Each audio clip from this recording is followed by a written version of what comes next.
Bueno, pues buenas tardes a todos. Primero que nada quiero agradecer a las profesoras, profesores que están con nosotros para en esta mesa que se llama Los Actores, o sea, los actores de la educación, los autores y actores de la educación, ¿no? Porque ahora son autores de su propio proceso educativo que se lleva a cabo en aula. Les quiero platicar que hay una red de profesores, redes de colaboración pedagógica que sí les llaman, y es un grupo de profesores que se han reunido en Iztapalapa frecuentemente para tener pláticas, para discutir sus diferentes problemas, ¿no? Entonces esa red es muy activa y a través de estas redes que pusimos en contacto con la maestra Guerrero y otras profesoras, directoras fundamentalmente de la zona 28, de la zona 28 de supervisión de Iztapalapa. Entonces, nosotros participamos con ellos en la primera reunión del Consejo Técnico de este año, justamente pues para ver cómo podríamos participar como investigadores, como profesores también, en ese proceso, en ese acompañamiento necesario que los profesores requerían para desarrollar la propuesta, la nueva propuesta. Entonces así fue como tuvimos el contacto. Entonces agradecemos la presencia de ustedes y bueno, pues les voy a pedir primero que se presenten y después conversarán sobre sus experiencias, ¿no? Y fundamentalmente a partir de esta primera experiencia que tuvieron, que es el primer contacto oficial que tuvieron con la propuesta, en la primera reunión del primer consejo técnico de este año, o sea, en enero, ¿no? El 3 de enero se reunió. Sí, yo me acuerdo muy bien porque a las 7 de la mañana, a 5 de la mañana tuve que levantarme. Me acuerdo muy bien de ese evento, ¿no? Y así fue. Este, y fue una reunión bastante, muy movida, ¿no? Y con mucha expectativa, porque era la primera reunión de consejo técnico, ¿no? Entonces, ¿cómo es que se aproximaron a la propuesta a partir de esa primera reunión? ¿Qué es lo que discutieron? ¿Cómo lo discutieron? ¿Y cuáles eran las principales preguntas que tenían, ¿no? Y la segunda quizás sería, ¿cómo realmente están abordando la propuesta, ¿no? ¿Qué tal? Muy buenas tardes. Mi nombre es Alan Ortiz. Eh, no podría pasar por alto mencionar que soy egresado orgullosamente de esta casa de estudios. Tengo la fortuna de conocer al profesor Naya que está aquí. Este, es una maravilla volver a este lugar que me ha dado tantos aprendizajes. Actualmente me desempeño como subdirector académico en una escuela primaria en Iztapalapa. Y bueno, por mis manos actualmente pasan una cantidad de documentos que tienen que ver con planeaciones de la nueva escuela mexicana. Eh, no me ha tocado planear, pero me ha tocado estar en los consejos técnicos donde eh, valientemente cada profesor, cada docente ha tenido que entrarle a esta nueva propuesta de la educación en México. Hola, buenas tardes. Yo soy Gustavo y me siento muy feliz de estar aquí en este conversatorio. Yo soy docente titular de un primer grado en una escuela de un turno matutino en Iztapalapa. Justamente mi zona pertenece a la zona de la que es encargada de la supervisión de la maestra Mariana, y entonces ella fue la que nos invitó a este conversatorio. Eh, para mí ha sido una experiencia grata trabajar estos proyectos, estos nuevos proyectos, porque es primer grado, ¿no? Es algo sumamente complicado entender el enfoque humanista y global que está manejando el plan de estudios, y vislumbrarlo en un grupo de primer grado es otra teoría, ¿no? Es algo que se sale de los libros y que entra a contextos individuales de 20, 25 personas, que son las que yo atiendo en el turno matutino. Muy buenas tardes, bienvenidos a todos. Yo me llamo Alejandra Lili Iniestra Álvarez y soy docente. Estoy frente a un grupo, en mi caso tengo segundo grado. Es satisfactorio porque lo estuve también en primero y como bien comentaba mi compañero, el profesor, vas moldeando efectivamente a esos niños, ¿no? Y son como el arquitecto que va construyendo sus primeros cimientos. Entonces, ahí vas viendo en realidad qué tan bueno puede ser en este caso tu trabajo, tu labor, ¿no? Porque quieras o no, son sus primeros años de educación y el primer contacto, en mi caso, yo lo tuve con ellos. Y ahorita que estoy en segundo, pues a lo mejor ya nos conocemos un poquito más y ya sabemos cuáles son nuestras formas de trabajar. Platicando sobre todos estos aprendizajes para nosotros, la experiencia que podemos decirles que sí ha sido complicado finalmente, porque a lo mejor no hemos tenido como ustedes ahorita en este momento, el que alguien venga, nos platique, nos exponga, nos capacite como tal. Sin embargo, y afortunadamente nuestras autoridades, que son los directores y subdirectores, hemos tenido bastante apoyo de ellos, ya que ellos también se han involucrado tanto, aunque no estén frente a una planeación, frente a un grupo, pero sí apoyándonos en el sentido para poder realizar esta nueva escuela que nos solicita como tal. Es un placer para nosotros, hablo por todos porque creo que así es, y bienvenidos a todos ustedes, esperando que salgan muy motivados finalmente para que también les guste ser o seguir esta carrera que nosotros estamos llevando, porque decimos, en mi caso no tengo alumnos, tengo 29 hijos, entonces yo tengo un adulto de 24 años, entonces él me decía, madre, ¿no entendiste? Le dije, no, ya eché a perder a uno, pero Dios me da la oportunidad de otros 29, ¿no? Sigo la batalla, con ellos me voy a reivindicar con todo esto. Gracias por estar aquí. Buenas tardes, soy la maestra Janet Reyes Rodríguez, soy docente titular de 30 estudiantes, egresada de la Benemérita Escuela Nacional de Maestros. Es satisfactorio y me da mucho gusto estar con ustedes. Nunca había tenido la oportunidad. Estoy muy nerviosa porque somos más o menos de la edad, entonces pues que venga alguien diferente es como, oye. Pero espero que pueda un poquito ampliar el panorama que se tiene de la nueva escuela mexicana y despejar un poquito sus dudas y sus incertidumbres que todos tenemos hasta el momento, pero que siempre capacitándonos o viniendo a este tipo de conversatorios y reuniones, despejamos dudas y podemos ampliar nuestros conocimientos para algo más. Entonces es un gusto estar aquí con ustedes esta tarde y que sea muy gozoso para ustedes. Sí. Bueno, la primera cuestión que ya se había comentado, ¿no? Que el 3 de enero se reunieron por primera vez el Consejo Técnico, ¿no? Entonces, como tarea se tuvo pues trabajar sobre el programa analítico, ¿no? Entonces, que nos platicaron cuál fue la primera experiencia y cómo es que fueron desarrollando ese programa analítico.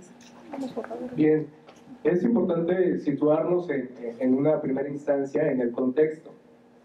Las escuelas en Iztapalapa, la zona de Iztapalapa, para empezar, tiene unas características muy específicas.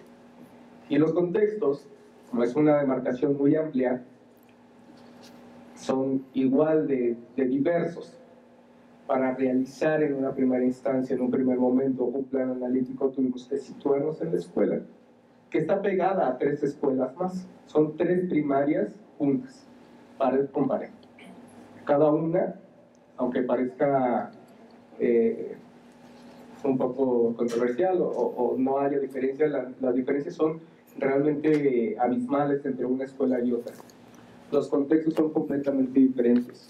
Contamos con una población de 389 alumnos en 12 grupos. de primero a sexto, cada grupo con 35 alumnos. Tuvimos que tomar de ahí para hacer primeramente el análisis y plantear un panorama de un plan analítico. ¿Qué era el plan analítico? No teníamos ni idea. Cabe resaltar que en enero, justamente, a principio de ciclo escolar, yo me encontraba como maestro de grupo. Me tocó entrar entonces a la planeación, al análisis de este plan analítico, que tenía que ver más que nada con el contexto de vida de los familiares de los niños que nosotros atendemos en la escuela. Muchos de ellos se dedican al comercio y una gran cantidad de ellos, de los padres de estos niños, se dedican a la recolección de basura. De ahí surgió entonces nuestro proyecto de plan analítico sobre el reciclaje. En una zona que, si bien tenemos una avenida nos separa del Estado de México, pues bueno, es una zona ampliamente poblada. Para hacer este plan analítico tuvimos que visualizar todo el entorno, porque cabe resaltar que muchos maestros no son de la zona. Hay que empaparse, hay que conocer a los alumnos para conocer quiénes son, cuáles son el contexto en el que vivimos. Y ese es el primer reto del docente: conocer su entorno, conocer su escuela, conocer a sus alumnos, y aunque uno no lo quiera, porque es muy difícil, conocer a los padres de familia.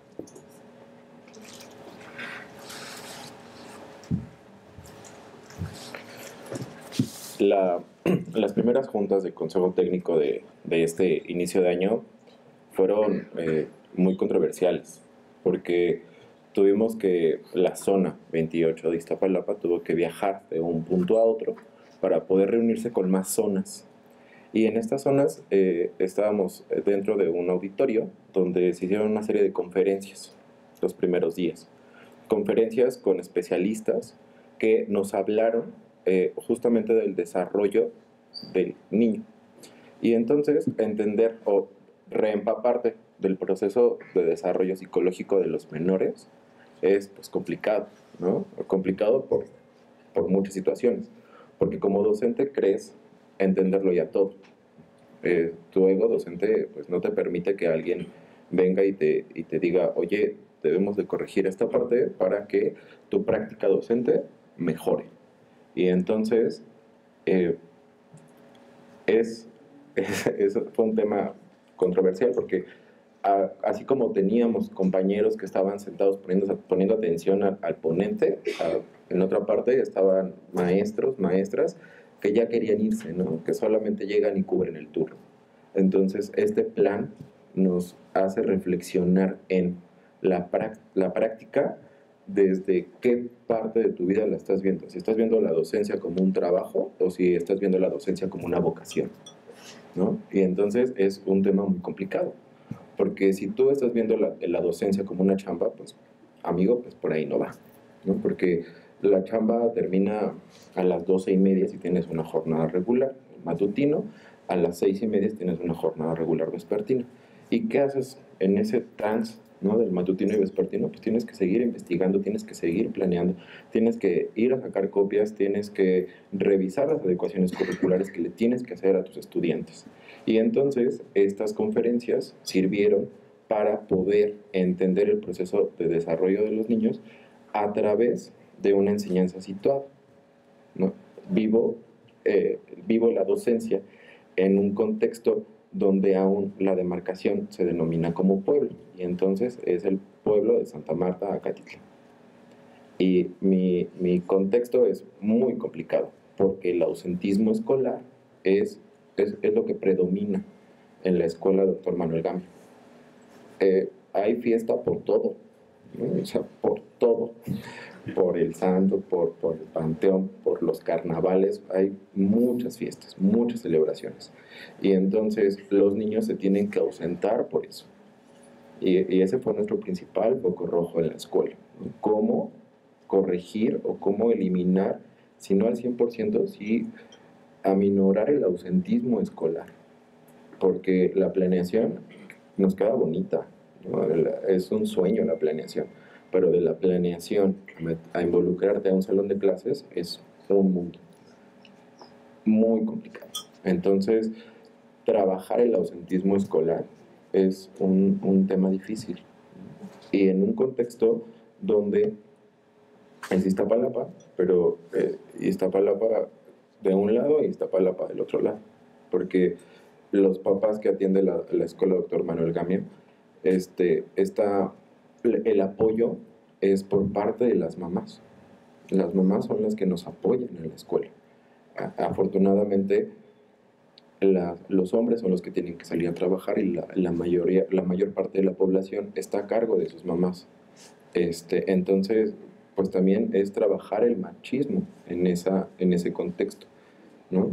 Y en este proceso ha sido, pues si bien no complicado, ha sido enriquecedor entender el proceso evolutivo de los estudiantes de los 6 a los 12 años, para poder trabajar la planeación y poder trabajar un marco referencial que nos ayude a situar este nuevo plan de estudios en un contexto como es mi escuela.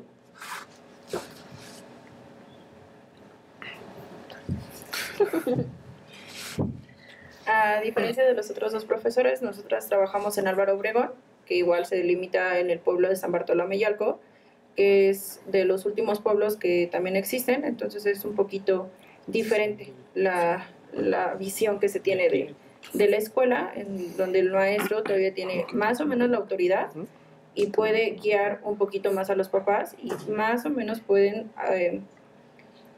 acertar en las decisiones que nosotros tomamos con sus hijos. Más sin embargo, pues no todos son así, porque tenemos papás muy jóvenes de 18, 19, 20 años de edad, que ya están en tercer año de primaria, y pues es un contexto totalmente diferente. En enero, cuando se genera de la nueva escuela mexicana, si bien conocíamos el contexto de la escuela, era fundamental volver a conocerlo para volver a plantear otras problemáticas que vemos dentro de la comunidad. No tenemos tan marcados como en Iztapalapa varias festividades o varias fiestas, pero las que se hacen son muy extensas, son 2 semanas de pura fiesta. Y es muy difícil llegar a la escuela porque tienes que subir completamente al cerro para llegar a la escuela. No es que sea rural, pero es un rural urbano. Entonces, es principalmente plantear eso, conocer el contexto de la comunidad, pero también conocer el contexto de los papás. Sí hay papás, pues, acordes a su edad, por decirlo así, pero también hay papás muy jóvenes que desconocen que sus hijos es primordial que se vayan desde preescolar, porque si no tienen esas bases motrices y cognitivas básicas en preescolar, para primer año de primaria es muy difícil y quizás estresante trabajar con los pequeños. En enero yo tengo tercer año de primaria y es una revolución que las mamás generan como alguien más joven va a venir a enseñar. Pero pasamos a primer año en agosto y es también complicado porque ahora no es que seas joven, sino es que no han tenido una preparación los papás adecuada para que los pequeños tengan las funciones necesarias para primer año escolar y que llegando quieran lectoescritura, cuando no debe de ser así. Debemos de trabajar otras áreas. La nueva escuela, en todo el tiempo que hemos trabajado en los consejos técnicos escolares, se hace un acercamiento de cuáles son los diferentes tipos de proyectos, cómo es la forma adecuada de conocer las características de los estudiantes, sí realizando diferentes tipos de diagnóstico, pero también cómo tú lo vas a analizar. A veces no se tiene la capacitación necesaria porque se desconoce y se hace, se podría decir, un teléfono descompuesto con la información, pero tú docente tienes la responsabilidad de estar en constante aprendizaje y estar en constante preparación de cómo llevar a cabo esta nueva escuela mexicana. No solamente es lo que dice el consejo técnico, lo que dicen los autores, sino tú qué más has investigado que pueda fortalecer las competencias que tiene la escuela o las carencias que se llega a tener en la comunidad y cómo lo vas a abordar. Entonces es bien importante. Yo hablo siempre de una triada. Tenemos a la comunidad, tenemos a los padres de familia y tenemos a la comunidad de la escuela. Si uno de los tres falla, el perjudicado siempre va a ser el estudiante. Así como lo queramos ver que el niño va, la niña va a la escuela, sí, pero si nosotros tres no nos ponemos en una conexión adecuada y que tu docente sepas dirigirte a los estudiantes, a los papás, sepas el contexto y demás, no vas a poder llevar a cabo una nueva escuela mexicana adecuada. Otro punto también es que el tener una adecuada capacitación de los directivos es fundamental. Si tu directivo está un poquito,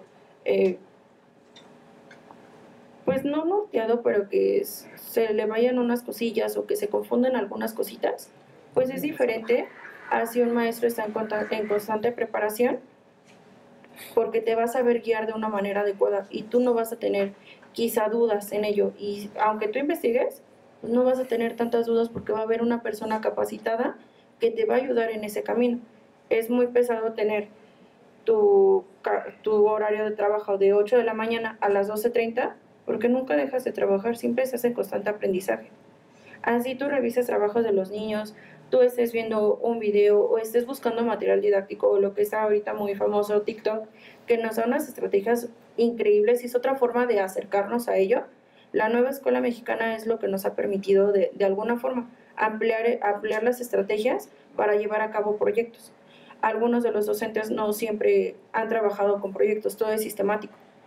Y que llegue un proyecto y te enseñen a llevar los 4 tipos de proyectos, es una carga excesivamente de trabajo porque se desconoce totalmente. Y como lo están planteando ahorita, es un desconocimiento. Pero si tú llevas a cabo, no te digo que todo el trimestre, no te digo que todo el ciclo escolar proyectos, pero que te avientes 1 o 2 veces un proyecto, pero bien, está padre, porque de todo se aprende, todo es aprendizaje. En nuestro caso, el primer proyecto que se llevó como piloto fue el reciclaje. Lo llevó primero una maestra de tercer grado, no miento, de segundo grado, lo llevó con todo el colectivo de segundo grado, les funcionó y después se hizo la problemática para toda la escuela, acorde al contexto de la comunidad. Y la escuela generó este tipo de proyectos individuales, en colectivo e individual, para llevar a cabo una problemática acerca del reciclaje, que es lo que se ve mucho en el pueblo de San Bartolomé. Esto ha permitido que tanto padres de familia como estudiantes se acerquen más y digan, creo que va por ahí la cosa. No creo que nada más sea recoger basura, sino llevamos a cabo el conteo, llevamos a cabo el registro, llevamos a cabo la interpretación de ello, tenemos la clasificación de basura, el producir textos, el generar un cartel es una producción de textos que hasta que los niños de primero a los niños de sexto van fortaleciendo esos contenidos. Entonces, al principio fue un piloto y ahorita que ya vamos en lo bueno, como se empezó normalmente, que al principio nada más era primero y segundo y después ya son los 6 grados escolares, es complejo, pero no imposible de hacer. Solamente hay que tener muy bien estructurado nuestro tiempo, que es súper corto. Ya se atravesó el recreo, hay salidas escalonadas, hay educación física, que no es malo, pero nosotros debemos de generar un tiempo adecuado y ir estructurando a los niños para que ellos generen rutinas y vayan acorde a. No es que parezcan robots, como muchos dicen, no tiene que ir así. No, simplemente es generar estructuras y establecer horarios. En mi caso, siendo de primero, es fundamental que los niños generen hábitos y generen estructuras en horarios y vayan generando rutinas. Entonces, hasta ahí vamos más o menos con los proyectos, pero el otro punto es lectoescritura, que muchos quizás ustedes dicen, bueno, es primero, qué padre. ¿Y la lectoescritura en qué momento se ve? Entonces, pues, hasta ahí por el momento. Es padrísimo, porque también yo creo que una gran oportunidad que se ha presentado en este momento es, como comentaba la compañera, todavía ha sido exactamente, sí, muy sistematizado. Sin embargo, todo es un reto, simple y sencillamente. Hasta si pavimentan tu calle ya es un reto, si se pasó un carro y hizo un hoyo es un reto, ¿no? Porque pues no vas a poder pasar por ahí o cualquier cosa. Entonces yo creo que lo rico para nosotros en este momento es primero asumir ese reto y después, ahora sí, ya llevarlo a cabo, ¿no? Para que tú sepas finalmente qué es lo que estás haciendo y cómo lo estás haciendo. Todo va a ser, y las mismas autoridades lo han mencionado, todo va a ser a partir de ese momento de enero, prueba y error, ¿no? Van a seguir habiendo muchísimos cambios, sí, pero hay una gran ventaja, que nosotros ya empezamos por un plan analítico, que en este caso fue como empezar a conocer, a palpar, a sentir qué es lo que nosotros vamos a enseñar y cómo lo vamos a enseñar. Ya ahorita acabo con los proyectos. Hay muchos que ahorita en la universidad apenas están viendo proyectos y no saben ni por dónde empezar, ¿cierto? Entonces, esa es una gran ventaja que yo podría decir, ¿no? Que ya empezamos con proyectos, entonces el niño ya a esta edad ya va a estar más o menos adecuado, ya va a saber cómo se empieza y cómo se termina, ¿no? Y también el que nosotros como profesores no tenemos la verdad absoluta. También nosotros aprendemos de ustedes, los alumnos, independientemente del grado, independientemente del año en el que estén, porque también aprendemos. Todos somos diferentes para aprender, y es lo que comentaba, ¿no? Todos nuestros niños, tus dedos simplemente no son iguales, tus niños tampoco, y mis 29 hijos menos, ¿no? Entonces, ¿qué pasa? Que nos da esa oportunidad de nosotros, al momento que vayamos haciendo una planeación y vayamos trabajando un proyecto, aunque a lo mejor nos conjuntemos en grado, porque es lo que está pasando ahorita, todos nos conjuntamos con grado, los trabajamos el proyecto, un mismo tema, pero cada quien o cada docente le va a hacer sus adecuaciones o modificaciones que tenga conforme a las necesidades de su grupo. Entonces, obviamente que a lo mejor una alumna, no sé, por dar nombres, Pamela no va a entender igual que Enrique. Entonces, pues yo tengo que ver la manera de cómo le voy a enseñar a Enrique para que los dos entiendan, no nada más Pamela, sino también Enrique. Entonces, esa es la oportunidad que nos da esta nueva escuela, de sí, a lo mejor es un poquito más de trabajo, como dicen, pero en ese sentido también como salió el libro, ¿no? De que sin receta, efectivamente, porque a lo mejor la sopa sabemos cómo se guisa, pero todos podemos empezarla de manera diferente, ¿no? A lo mejor lo importante es el resultado, que esa sopa sepa riquísima y que te guste. Entonces aquí en este caso, ahí también ver cómo los alumnos están aprendiendo de una manera diferente, y también el que el papá se involucre más, porque antes también nada más se veía que el núcleo era el niño y después la comunidad. Ahora no, ahora ya somos todos. Como comentaba mi compañera Janet, yo se los he platicado a los papás y luego esto es como un matrimonio. Si uno de ustedes falla, pues ya adiós, ¿no? Me divorcio, definitivamente.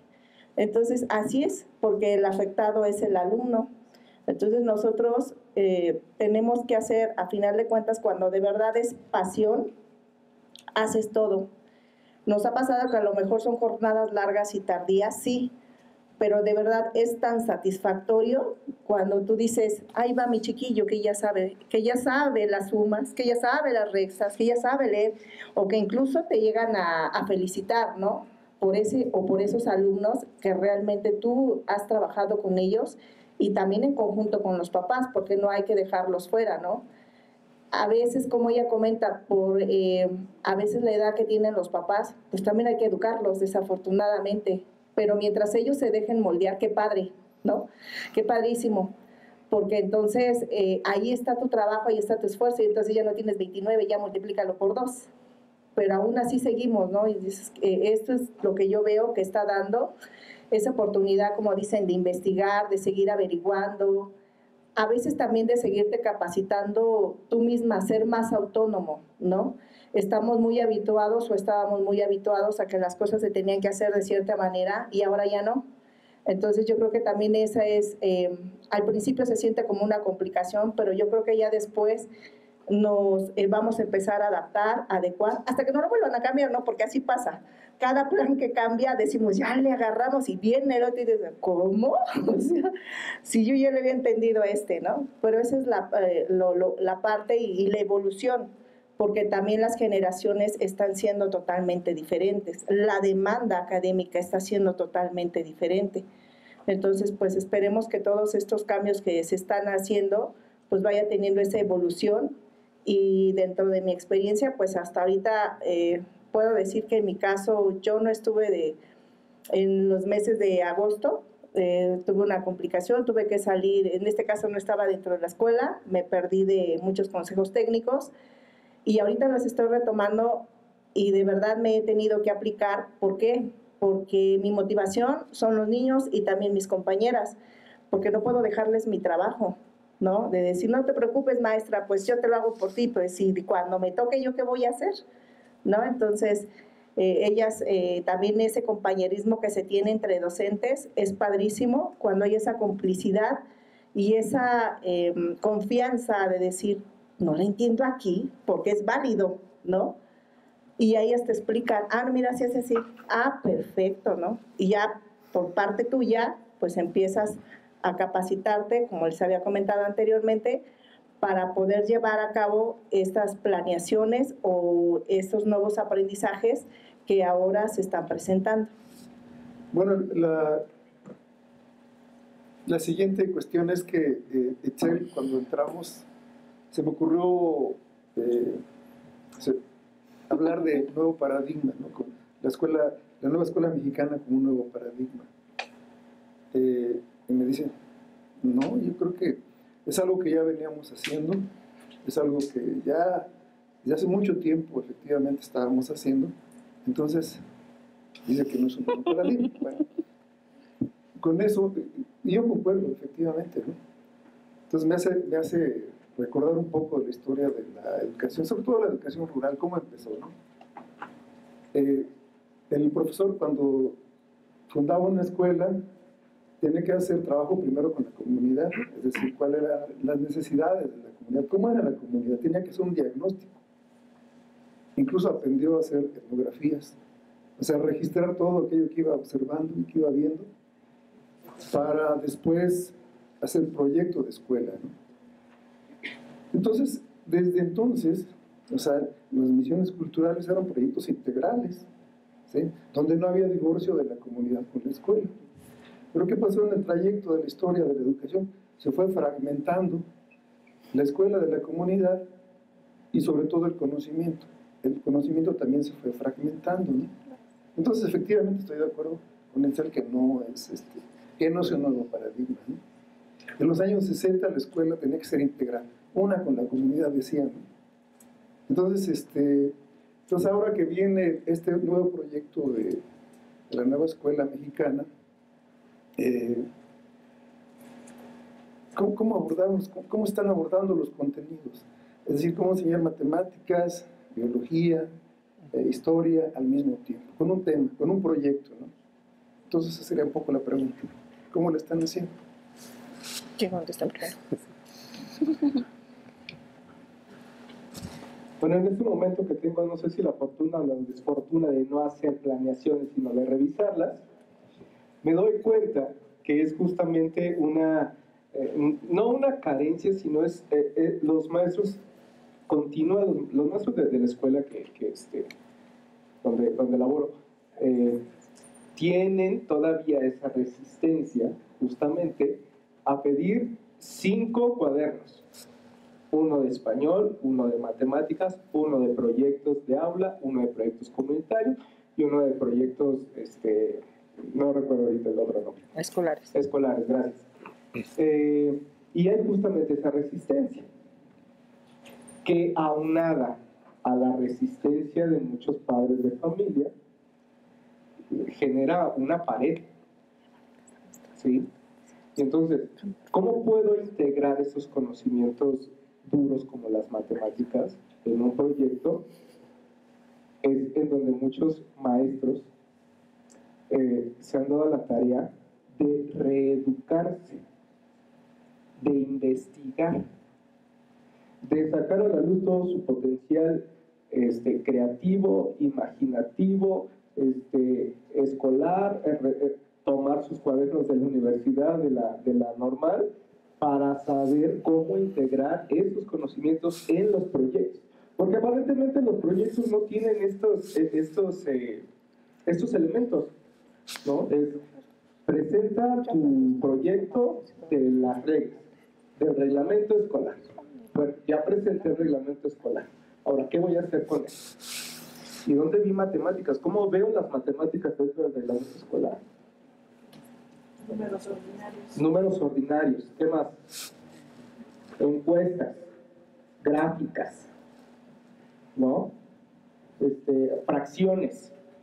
Tantos de tantos dijeron esto, tantos de tantos contestaron lo otro. Bueno, y ahí es justamente donde viene el poder imaginativo y creativo del docente. Pero justamente mencionaba aquí la maestra, nos encontramos con esa barrera, donde no están integrados y entonces las matemáticas yo las veo aparte. Y el español también yo lo tengo que ver aparte, ¿no? Porque yo mismo maestro en este proceso de autoconstrucción o de construcción, como queramos verlo, ¿sí? Viene justamente el volver a integrar cada uno de los elementos hacia un mismo proyecto que me genere, sobre todo, un cambio dentro del pensamiento de mis alumnos. Pero ese cambio tengo que generarlo yo como docente primero. Y ese es uno de las barreras con las que yo me he topado justamente cuando reviso las planeaciones de mis compañeros docentes. Porque yo mismo estoy aprendiendo y es válido. Mencionábamos ahorita que desde enero. Y entonces ¿cuál es mi plan analítico? ¿Qué es el plan analítico? Porque primero tenía que aprender qué es el plan analítico. Lo anoto en mi libretita. Sí, ya me quedó claro. Y al siguiente consejo técnico o al siguiente día de este curso intensivo, ¿cuál era el plan analítico? ¿Qué era el plan analítico? Y me tengo que regresar a mi libretita de anotaciones y revisar qué era el plan analítico. Exacto, ¿qué es el codiseño? ¿No? ¿Qué es la nueva escuela mexicana? Yo leo la nueva escuela mexicana y me recuerda a la escuela nueva de María Montessori, de Macarenco y estos grandes filósofos pedagogos que querían transformar la educación. Pero justamente lo que menciona el profe Nicanor Rebollero es cómo integro estos conocimientos en un proyecto. ¿Cómo lo puedo hacer? Mencionaba, me parece que Antonio Zavala, un investigador, ¿cómo aprendo a bailar? Bailando. ¿Cómo aprendo a diseñar? Diseñando. ¿Cómo aprendo a planear? Planeando, equivocándome. Y mencionaba de este lado la maestra, esto es un proceso de ensayo y error. Ensayo y error. Que no precisamente el alumno tiene que salir perjudicado, porque yo puedo hacer estas variaciones en mis planeaciones para poder alcanzar aquellos aprendizajes esperados que me está pidiendo un PDA. Entonces, es el trabajo del docente. Justamente ahí es donde radica el trabajo del docente, en este proceso de diseñar y de integrar todas estas materias duras, si queremos verlo, a un proyecto.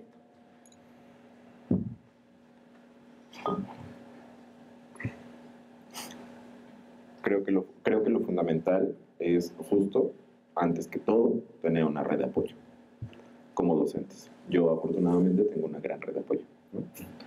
Alan vive a 3 cuadras de mi casa. Y Itzel está a un paso, ¿no? Compartimos el mismo espacio porque somos hermanos. Entonces, si no me saca de dudas uno, me saca de dudas otra persona, y si no, pues llamo a alguien y ese alguien me asesora.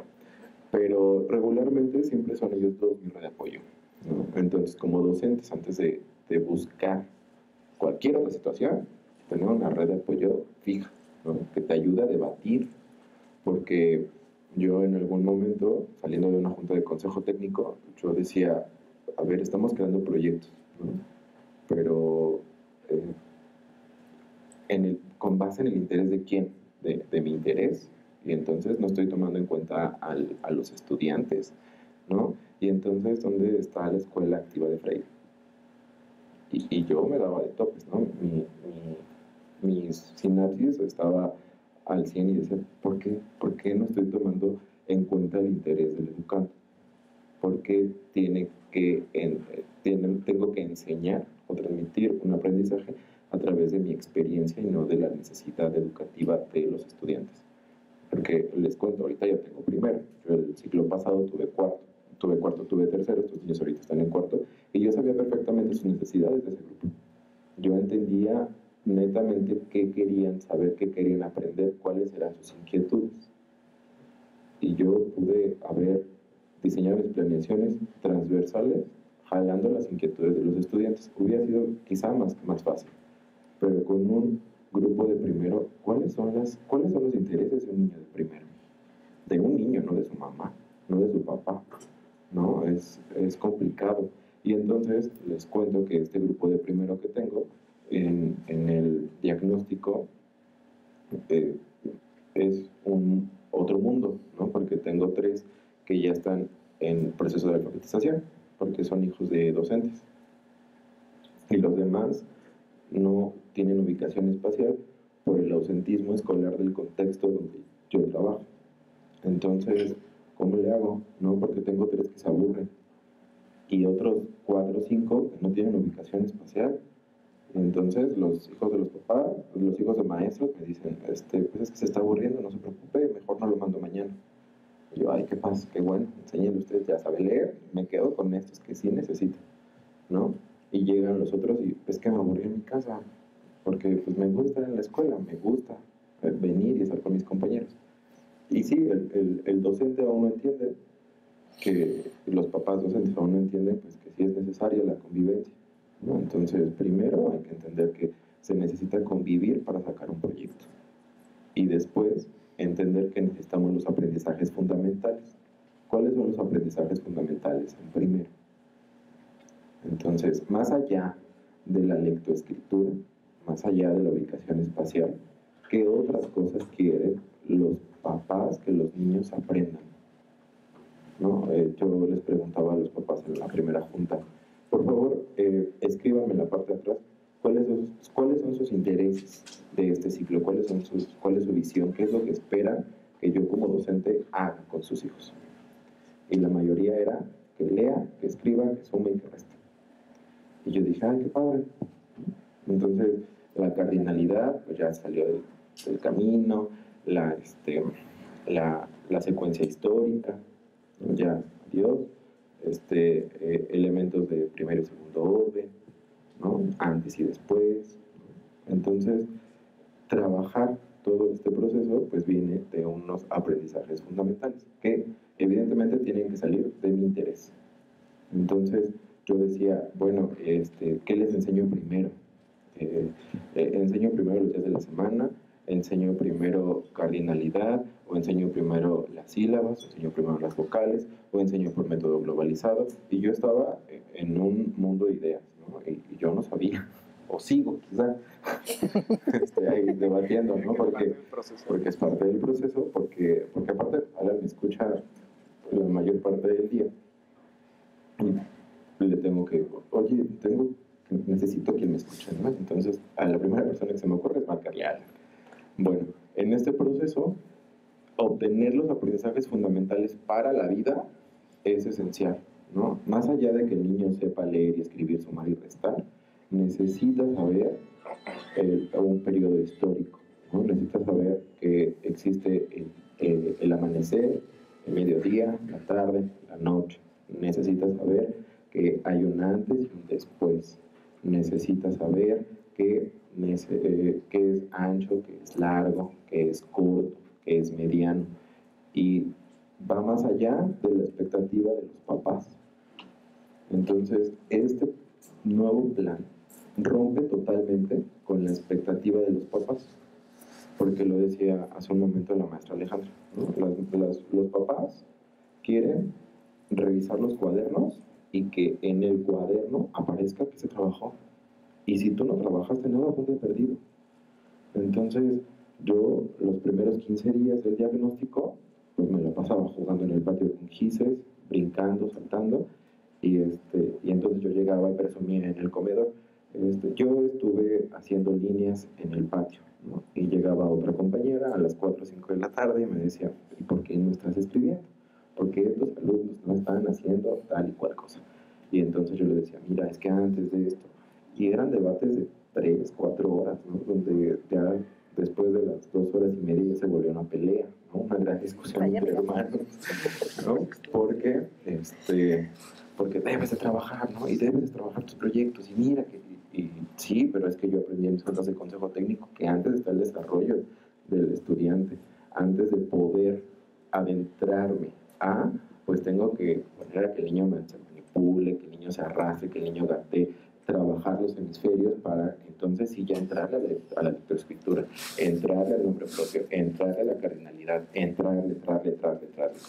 Entonces, la respuesta a la pregunta es, ¿cómo sitúo estas asignaturas en estos nuevos campos formativos? Es a través de nuestros aprendizajes fundamentales. ¿Cuáles son los aprendizajes fundamentales? Los que yo tomo a partir de mi criterio, del criterio como docente.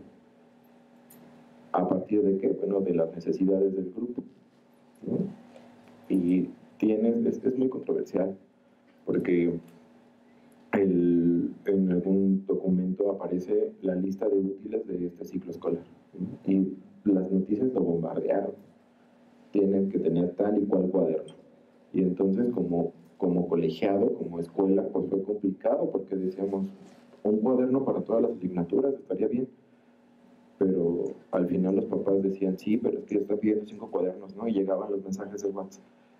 Van a ser 5, van a ser 6, van a ser 7. ¿Cuántos cuadernos necesita? Entonces, es complicado, repito, es complicado, pero más allá de complicado es controversial para los papás, porque somos 3, los papás tienen que escuchar 3 voces, ¿no? La voz social de su contexto, ¿no? De que en esta escuela solamente van a ocupar un cuaderno, en esta escuela van a ocupar 7, a mi hijo le pidieron tantos, escuchar la voz de los noticieros y escuchar la voz de los docentes. Y eso los papás lo situamos en otra problemática. ¿A quién le hacen caso? ¿Con quién se van? En mi escuela hubo bajas, me parece que 2 bajas. Una de las bajas fue un estudiante que estaba en la escolta dentro de la escuela. Y entonces la mamá se rehusaba a que el menor aprendiera con base en este plan de estudios. No quería que su hijo tocara los libros de texto. Y entonces dijo, me lo llevo a un colegio. En un colegio van a aprender con la guía Santillana, ¿no? Entonces es otro tema, ¿no? A partir de qué visión lo estamos viendo. De la visión de un colegio, que los colegios trabajan con una guía Santillana que está bien esa guía práctica. Abran la página 235, yo tengo el solucionario y vamos respondiendo. O trabajar con base en la enseñanza situada. Primero, enseñanza situada, ¿no? A través de los aprendizajes fundamentales con base en el criterio del docente y las necesidades que tiene la comunidad, ¿no? Yo, abriendo este paréntesis, yo trabajé con los niños, estoy trabajando la cardinalidad y yo lo iba a ver como lo está viendo mi compañera, solo hay 2 grupos por grado. Yo soy primero A, mi compañera es primero B. Y mi compañera está llevando una plana diaria de los números. Y ahorita está con el número 5. Yo dije, ay, qué padre. Y yo estoy con el número 9. Pero yo lo estoy viendo de esta manera cardinal. ¿Cuál es esta manera cardinal? Bueno, me salgo a jugar con los niños y les digo, el barco se hunde, ¿no? Estamos jugando, el barco se hunde, el barco se hunde, el barco se hunde, y solo se salvan los equipos de 3. Y entonces, después nos congelamos y empezamos a revisar si es verdad que las lanchas están llenas de equipos de 3. Estoy trabajando la cardinalidad. Mis lanchas están con 3 personas. Que yo lo sé, ustedes lo saben, ¿no? 1, 2, 3. Para el niño, 1, 2, 3 es esto, 1, 2, 3 es esto, 1, 2, 3 es esto, 1, 2, 3 es esto, ¿no? Y entonces yo tenía lanchas de 10, yo tenía lanchas de 7, yo tenía lanchas de 1, y entonces había 3 equipos que sí estaban bien. Y entonces es otro ejercicio que son aprendizajes fundamentales desde esta perspectiva del docente, ¿no? Atención y escucha. El maestro Gustavo, ¿qué dijo? ¿Equipos de cuánto? De 3. Vamos a contarnos todos a ver si sí tenemos equipos de 3. Se empiezan a contar. de equipos de 1 hasta equipos de equipos de 0, perdón, a equipos de 9 fue lo que se tuvo que trabajar, porque el 0 también cuenta, el 0 es nada, ¿no? ¿Y cómo trabajas el 0? ¿Cómo esta parte cardinal ubica que el 0 tiene un valor posicional y que no tiene nada y tiene mucho? Es otro reto para los menores. Y entonces, cuando va la maestra del otro grupo y me pregunta, oye, manito, ¿en qué número vas? Y yo le dije, pues en el número 9. ¿Por qué en el 9? Tendrías que ir en el 5, yo voy en el 5. Pues sí, pero yo voy en el 9, ¿por qué tiene de malo? No, es que tenemos que ir en un orden y tenemos que llevar lo mismo. Me dije, pues es que yo ya sabía contar hasta el 9, pues no tiene nada de malo. Y entonces, para ella es un reto, ¿no? Es una maestra, pues, si bien no de una edad avanzada, yo la considero joven, sí ha sido un reto porque justamente estamos acostumbrados a que todo sea sistemático. Y a mí me está costando mucho trabajo también, porque a mí me gusta que mis cuadernos, yo era un doñazo en la normal, entonces mis cuadernos era un cuaderno por asignatura, mis cuadernos tenían que tener fecha, mis cuadernos tenían que tener notas con diferentes colores de bolígrafos, y me encuentro con este plan donde no, donde no importa cómo vas, no importa el orden, importa el aprendizaje que vas dejando. Entonces para los pedagogos es muy fácil, ¿no? Porque yo he platicado muchas veces con él y me decía, pues es que ya una pedagógica, pues no, es un cuaderno y ya una pluma. Yo le decía, no, en la normal sí son tus 6, 7 cuadernos que lleves por asignatura, con tus 2, 3 estucheras y tus carpetas y tus copias y tus hojas de color y todo muy bonito. Pero pues es un tradicionalismo, ¿no? Entonces ese tradicionalismo social pues se tiene que romper. ¿Y cómo lo vas a romper? Pues con base en los aprendizajes esperados, pero desde tu perspectiva, que es lo complicado.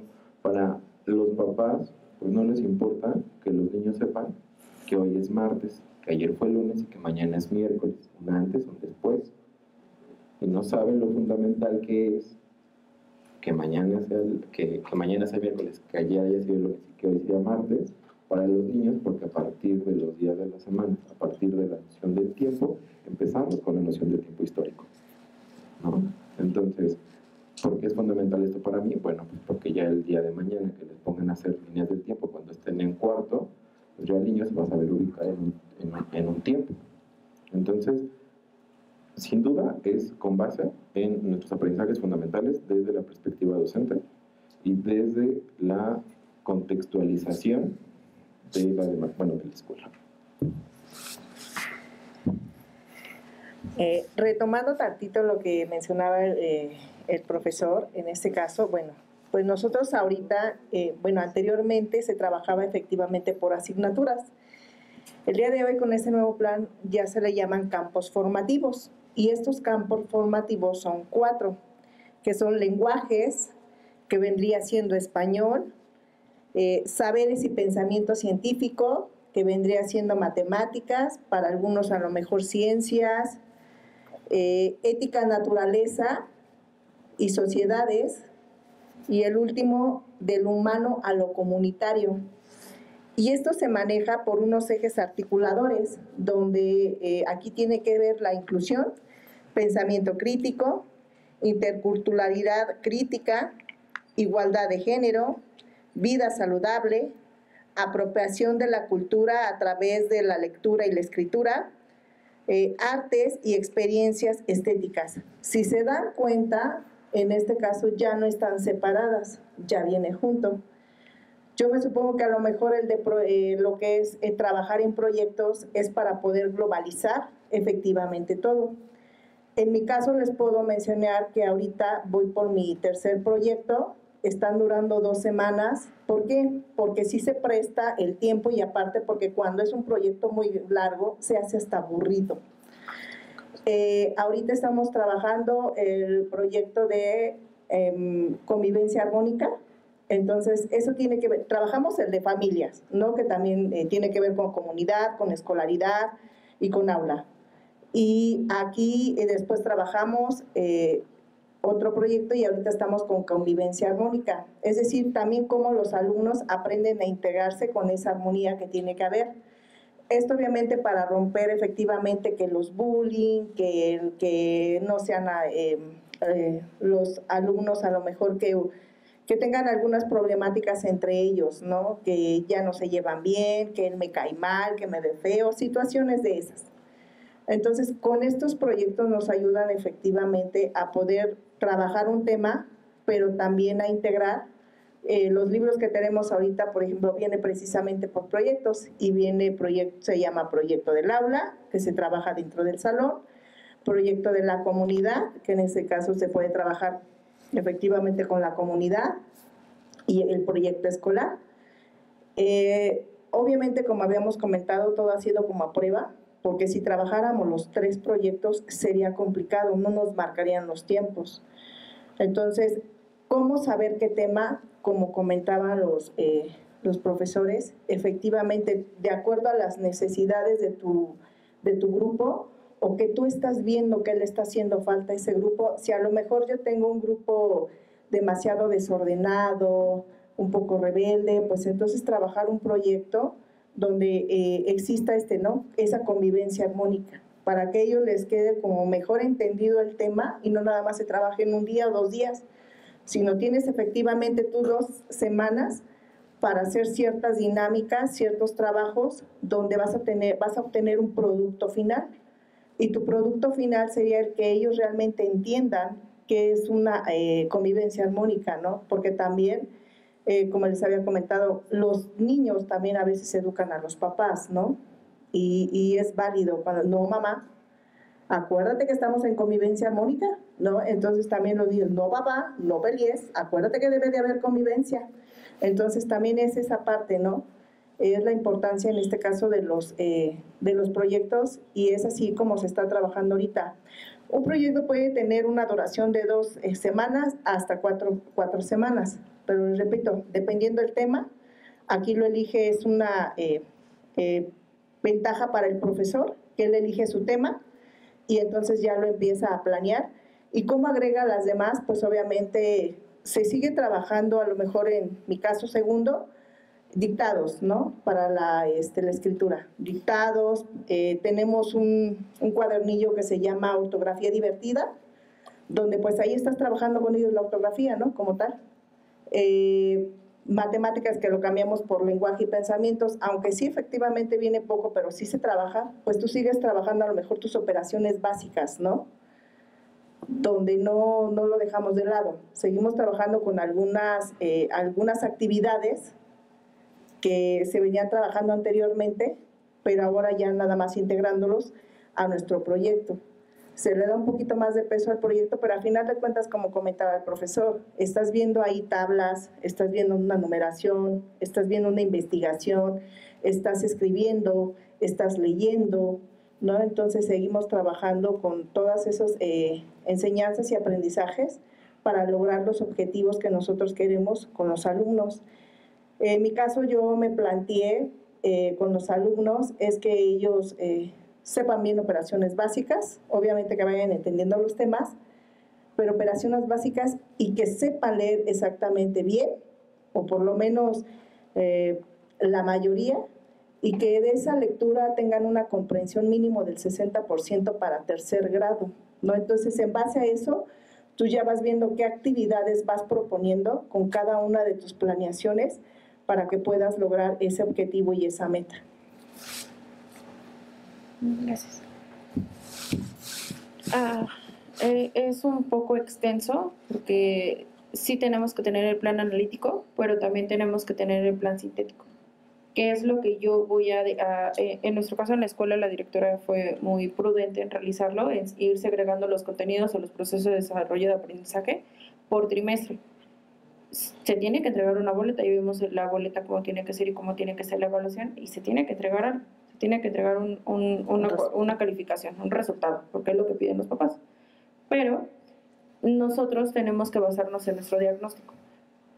Las primeras 2 semanas, en mi caso, te tienes que adaptar también al colegiado y al colectivo que tú estés trabajando en primer grado. Si tus compañeras tienen otro tipo de ideología, no bien te moldeas y te acatas a ello, pero hay una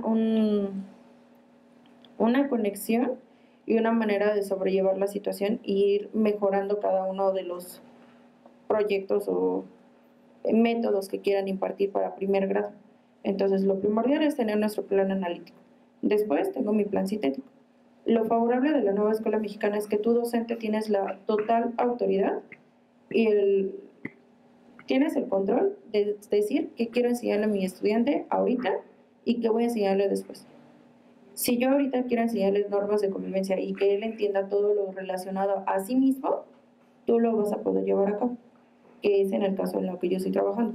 Hay un proyecto que se llama Me Reconozco y Me Conozco, y se trabaja junto con el nombrar. Reconozco que tengo un nombre, que soy una persona y que el tener un nombre me hace único y diferente ante los demás. ¿Se podrá repetir el nombre? Sí, pero soy diferente al otro. Entonces, es uno de los puntos principales dentro de los proyectos. En primer grado, trabajar este tipo de situaciones. ¿Cómo lo contextualizo a la comunidad? Ahorita que se vienen las fiestas de Día de Muertos, hay un proyecto que se llama Festejamos en nuestra comunidad y Lotería Histórica. Entonces, reconozco que dentro de mi comunidad hay una fiesta a nivel nacional, pero también más en mi comunidad. ¿Qué le favorece al estudiante saber de ello? Puedo trabajar contenidos ocultos, se conoce así. Sin embargo, dentro del codiseño nosotros lo trabajamos como contenidos. Podemos trabajar longitudes, podemos trabajar tamaños, podemos trabajar cardinalidad, podemos trabajar diferentes formas de llevar la alfabetización. Si bien antes se llevaba la alfabetización de manera silábica, ahorita puedo llevar la alfabetización de manera global y fonética, que es lo que principal debe de saber el niño. No solamente reconocer el nombre de la letra, sino también el fonema que él lleva. Pero, ¿y de qué le va a servir si no tiene un sentido? Todo debe de ser con sentido. Nuestras estrategias deben de tener un sentido y va a favorecer y fortalecer los contenidos que nosotros docentes queramos llevar con ellos. Entonces, es algo muy complejo y por eso les mencionaba, si nuestros directivos están totalmente capacitados y nosotros nos seguimos capacitando, el proceso que nosotros llevemos en nuestra planeación va a ser favorable. Sí vamos a cometer errores porque siempre se cometen errores y vamos a repetir ejercicios porque nada más no quedó, no lo pude hacer, ya vi que a mi grupo no le fortaleció y tengo la total disposición de hacer adecuaciones curriculares tanto de manera individual como de manera colectiva con el grupo. Si al grupo no le está favoreciendo una actividad, puedo modificarla, pero siempre y cuando al grupo y al estudiante tenga un sentido para él. No tiene un sentido que yo siga trabajando, no sé, algún tema de septiembre o algo relacionado con septiembre o lo relacionado con la raza. Y yo voy a decir, bueno, qué padre, ¿y eso a mí qué? No tiene un sentido para él. Debemos de ir reconociendo los textos, porque es un gran material que tenemos los libros de textos, aunque los papás al principio digan, no, es que están muy feos. Por favor, ojele y fíjese que sí están muy buenos y que podemos hacer grandes cosas. Es algo muy complejo también los cuadernos que nosotros llevamos. En mi caso, como colectivo, quedó que sí tenemos un cuaderno para proyectos, los 3 diferentes tipos de proyectos, pero también tenemos un cuaderno para lectoescritura y pensamiento matemático. No dejamos de lado lo tradicional, pero si tú realizas ambientes de aprendizaje favorables a llevar más allá la alfabetización de una manera sistemática o tradicional, puedes llegar a otra expectativa con los niños y generar un sentido a su escritura y a la forma de que ellos entiendan lo que están haciendo. Entonces, va por pausas. Conoce primero la NEM, lo que dijeron los maestros, conoce primero qué es la NEM, después conozco el contexto para poder realizar mi plan analítico y posteriormente conozco mi plan sintético. ¿Qué quiero yo, maestro, lograr con mi grupo para que mi grupo sobresalga en sí mismo? No que yo quede bien con la escuela, no que quede bien con los papás, nada. O sea, yo les comento a los papás, no vengo a caerles bien a ustedes. Yo les vengo a caer bien a sus hijos y que sus hijos entiendan lo que estamos trabajando. Entonces, si su hijo está totalmente divirtiéndose en lo que hace, es porque su hijo le está teniendo sentido a él. Dentro de mi diagnóstico con los padres de familia, al final les pregunté, ¿cuál es la expectativa que tiene usted en primer grado escolar? Lectura, escritura. Y hay muchos niños que les cuesta mucho socializar. y afortunadamente varios me dijeron que mi hijo se exprese, que mi hijo se divierta, que mi hijo juegue. Ah, ok, no tengo tema, pero yo tengo que buscar las estrategias adecuadas y hacer las adecuaciones curriculares que se lleva dentro del colegiado para que mi grupo, porque esa es la necesidad que tiene, lleve a cabo las estrategias lúdicas. No solamente evidencias en el cuaderno, sino estrategias lúdicas. Sí voy a generar escritura, pero ya no es lo mismo que yo genere una escritura necesaria dentro de mi cuaderno, a que la vaya generando en carteles que van realizando o que vayan pasando ellos mismos al pizarrón. Y yo sé cómo se llama, yo quiero escribir su nombre. Ah, qué padre. ¿Y cuántas letras tiene el nombre de tu compañero? Ah, no, pues tiene 5, tiene 6. ¿Y cuántas letras tiene el tuyo? Ah, tiene 6. A ver, cuenta, vamos a contar ahora las letras. Y se va llevando el conteo. Se lleva de una manera muy implícita y a veces ni uno como docente se da cuenta de que ya viste ciertas asignaturas o ciertos campos formativos. Sí lo tienes la noción, pero al final el niño siempre te va a seguir generando y te va a guiar a lo que él quiere ir aprendiendo de una manera muy diferente a lo que tú tienes planeado, ¿no? El niño te va a decir, ahorita es el momento para que tú me externes cuáles son tus ideas fundamentales o tus ideas previas a un tema.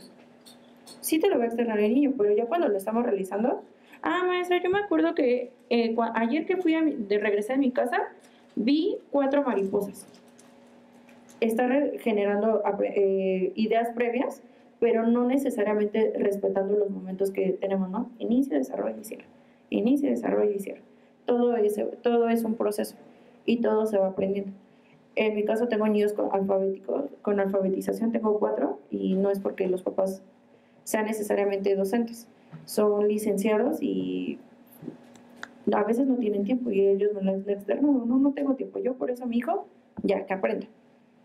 ¿Qué hacemos con esto? Hacemos equipos colaborativos y se van marcando a niños que van a ser funcionales para que ayude al otro a aprender. Él va a fortalecer su aprendizaje, pero el otro va a aprender de él. Es en trabajo en pares. Y es súper básico o súper completo en esta nueva escuela mexicana. Sí lo hemos trabajado antes, sí lo hemos llevado antes, pero no se ha tenido un respaldo donde tú estás llevando el trabajo colaborativo, el aprendizaje en pares, la escuela activa, si lo quieren llamar también así, la escuela activa, no lo tenemos enmarcado porque todo era tradicional. Sí tenemos la autonomía, pero al final te tienes que acatar a lo que dice la normativa y a lo que dice tus directivos. Sí tienes la disposición tú, pero pues al final te debes acatar algo. Entonces, esta nueva flexibilidad que nos dan es súper padre porque tú puedes poner a niños y justificarte, siempre es con justificación, justificarte por qué un niño está parado, si lo quieren llamar así, por qué está parado y por qué le están enseñando al otro. Sí es tu trabajo. Sí, pero están aprendiendo entre ellos. Y es lo padre de llevar a cabo proyectos. Entre ellos van aprendiendo. Si uno no entiende el aprendizaje, ya dice tú la indicación, y es un ejemplo muy básico, ¿no? Y nos ha pasado dentro de la escuela. El docente ya dio la indicación. Y tú por X o por Y motivo te perdiste y no entendiste. Le preguntas al compañero y hay veces que el compañero te explica mejor que lo que explicó el docente. Y pasa exactamente lo mismo en el aula. Entre ellos reforzar ciertas indicaciones es un contenido oculto el escuchar y el seguir una indicación. No la entendió de mí, pero lo entendió de su compañero. Y ahí es un logro para ti, que el otro compañero sepa expresar y sepa externar la necesidad que vas a hacer ahorita o la indicación que tú vas a hacer. Si tu pequeño tiene esta no disposición de realizar algo, otro compañero le puede decir, a ver compañero, por favor pon atención, ¿qué vamos a hacer? No escuché, yo te explico, pero ya silencio porque yo quiero poner atención. Y ahí entran las normas de convivencia, ¿no? Que nosotros al principio las debemos de llevar a cabo, pero ellos las van manejando por sí mismos. Entonces es algo muy bonito llevarlo, es muy pesado, sí, pero es algo bonito si tú te sigues fortaleciendo y vas generando estas planeaciones constantemente y vas retomando estrategias y teniendo esas redes de apoyo. Lo acaba de decir el profesor. Tener redes de apoyo es fundamental. Lo padre es que no se dejen ustedes como compañeros de escuela, ¿no? Ya terminamos la carrera, vámonos, ya no nos conocemos afuera. Pues no, porque si quieres ser parte de la docencia, a mí me pasa, mis compañeros ahorita son mis compañeras del turno de la tarde y compartimos salón y tenía 2 años que no las veía Entonces, el llegar a otro contexto que quizá no me imaginaba que iba a llegar, tengo compañeros dentro de la normal que comparten conmigo el contexto comunitario. Tenemos la escuela a 5 minutos de distancia y aunque es cercano, es diferente la problemática y es totalmente diferente el contexto por la población de estudiantes. Entre más población tengas, mayor es la problemática. Entre menor tengas, no quiere decir que la problemática sea menor, pero la disposición que tú tengas y el tiempo que tú le brindes a tus estudiantes es mayor. Y es tiempo de calidad que sí o sí siempre tienes que brindarle a tus pequeños. No importa si tú vienes cansado, si tú vienes estresado, si tú vienes totalmente agotado por el trayecto, si te llega a tocar lejos o si estás lejos, tienes que dejarlo eso en la puerta y entrar con una sonrisa totalmente diferente y trabajar con ellos y llevar a cabo estos proyectos y el apoyo que tú quieras llevar. Luego nosotros llevamos a cabo el apoyo de lectoescritura de manera silábica, que es tradicional, pero tú docente puedes generar otros ambientes de aprendizaje. En mi caso es generar ambientes de aprendizaje que vayan relacionadas a la letra que quizá llevamos a la semana. No es ahorita, madre mi momo, la M con A, ma, la M con E, me. No, puedes generar una canción que ahorita está muy famosa, con las mismas tonaditas, generar una canción y los niños ya no se lo van a aprender de manera cantadita, sino con una canción y dándole sentido a lo que ellos van a entender y reconocer que dentro de su nombre llevan letras y que esas letras las van a seguir viendo y van a formar más palabras. Y si no forman palabras, forman nombre de números. Entonces, no se sientan estresados, es totalmente bueno aprender y tener prueba y error, pero también es importante que tú docente descanses y no te sobresatures de información. A mí me pasa, me sobrelleno de información de cursos y quiero hacer 1000 cosas y al final es un agotamiento emocional, de trabajo y físico que no va a llevar a nada. Hay que tener prioridades en las cosas, así como tenemos prioridades en nuestros contenidos, también prioridades en nuestros aprendizajes como docentes. Sí, bueno, resulta que ya hicieron su ponencia, ¿no? Ya tiene mucho que decir y la experiencia que nos han relatado pues es muy interesante. O sea, es la experiencia que ustedes tienen y la forma en cómo lo han hecho de manera magistral. Merecen un aplauso, ¿no? Gracias. Educar para transformar.